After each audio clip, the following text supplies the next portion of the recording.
Okay, so what if I told you that simple, incredibly cheap solutions to some of our biggest household problems already exist, but they're being kept from us? It's this idea that just won't go away. And today, we're diving into the source material behind what some are calling the forbidden formula. I mean, think about that for a second. What if a $2 ingredient could solve a $30 billion problem? It's a heck of a question, right? And that's really the core of the whole argument here. It's a classic David versus Goliath story. The idea that you and I are paying a fortune for problems that could apparently be solved with just pocket change. So what's the big premise? Well, the claim is that these super effective, low-cost fixes for things like cleaning, leaks, even cooling your home, they're being deliberately kept off the shelves. And why? Because they pose a massive threat to entire industries that are built on you buying their expensive products over and over again. All right, so let's dig into the first example that gets brought up. That hazy, cloudy film on your shower glass that seems impossible to clean. You know what I'm talking about. The source claims that the $30 billion cleaning industry basically depends on this problem never, ever truly going away. Now this is where it gets really interesting. Just look at the difference. On one side, you've got the industry fix, pricey sprays you have to use all the time, or you call on a pro for hundreds of dollars. But on the other side, a simple homemade paste that costs about $2 and, according to the source, takes 4 minutes, one time, for a result that actually lasts. So how does it supposedly work? Well, the source points to something it calls a collation reaction. The idea is basically this. The two acids in the paste, one from the cream of tartar, one from the vinegar, they team up. They chemically grab onto the mineral gunk, like calcium and magnesium, and literally yank them out of the tiny little pores in the glass. It's a process a chemist back in 1944 apparently called embarrassingly simple. But the claims don't stop with cleaning. Oh no, next up, the source material tackles a way bigger problem, water leaks. It points to a liquid that can supposedly seal any leak permanently. And get this, it's a solution that has allegedly been used on huge infrastructure projects for over 100 years.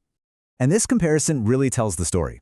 Coal tar, the so-called forbidden fix, is said to actually soak into materials like concrete, forming a permanent bond from the inside. Modern sealants, on the other hand, are presented as just a film that sits on top, eventually peeling away and needing to be redone. So the argument here is the difference between a one-and-done $2 fix versus a pricey maintenance cycle you're trapped in forever.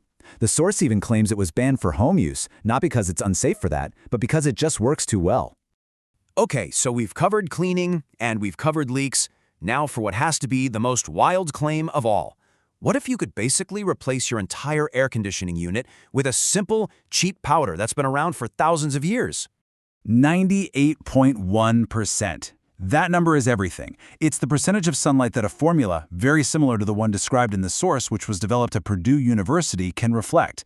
Now think about that. This isn't just about reflecting heat to stay cool. This is about making a surface cooler than the air around it, generating real cooling power without using a single bit of electricity. And the crazy thing is, this isn't some new invention. The source traces this exact technology all the way back to ancient civilizations.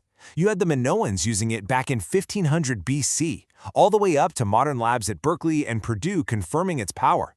The whole narrative here is that this knowledge was never actually lost. It was just, let's say, strategically forgotten.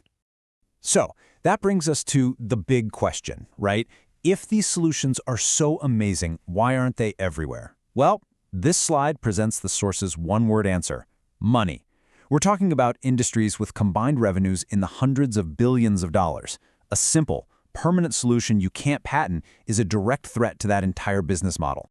And this quote from the source really just says it all. The argument is that the fact you don't know about these simple fixes isn't some oversight. It's not a mistake. It's a deliberate, calculated business strategy. So how would that even work? How would you suppress something? Well, the source lays out a pretty clear playbook.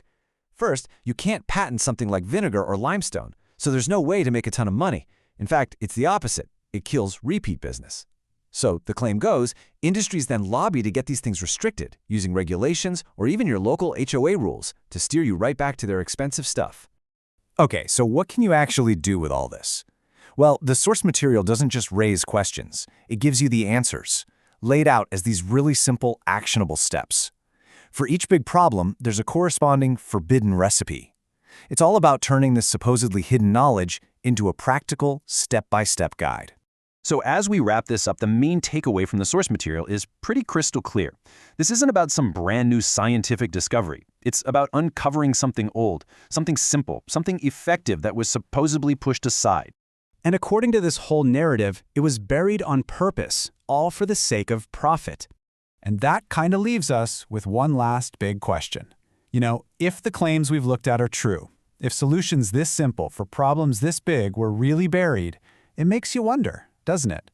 What else is out there, just hiding in plain sight?